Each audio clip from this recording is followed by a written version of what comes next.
Truck चोरी का पकड़ा गया था। ट्रक लाने वाला भी यही था और सामान का ले जाने वाला भी बंदा यही था। ये गवर्नमेंट से अपील करना चाहता हूँ कि इस मामले के सबूत जितने भी एविडेंस हैं वो मेरे पास हैं।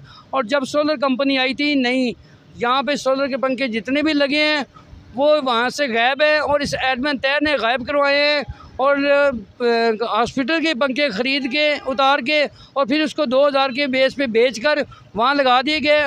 और कीमती जो सोलर के पंखे थे वो लोगों के घरों में, डॉक्टरों के घरों में और अस्पताल के बाहर अमलों के अंदर वो लगा दिए गए। रास्ता इस्तेमाल किया तो ये मुझे नुकसान पहुँचाना चाहते हैं। तो मैं बार बार अपील यही करना चाहता हूँ कि खुदा का वास्ता इस एडमिन तैर को यहाँ नौकरी से फारिग कर दिया जाए और इसके एहसास चेक किए जाएँ कि ये पहले कैसे था, अब क्या है।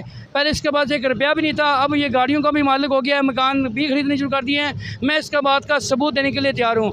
तो खुदा का वास्ता है इसके ऊपर सख्त कार्रवाई की जाए और इसके ऊपर एंटी करप्शन के अंदर भी केस चाहने हैं। एक केस में इसके ऊपर पर्चा हुआ है और बाकी केस चाह रहे हैं और प्राइमरी सेकेंडरी हेल्थ के अंदर भी केस चाह रहे हैं।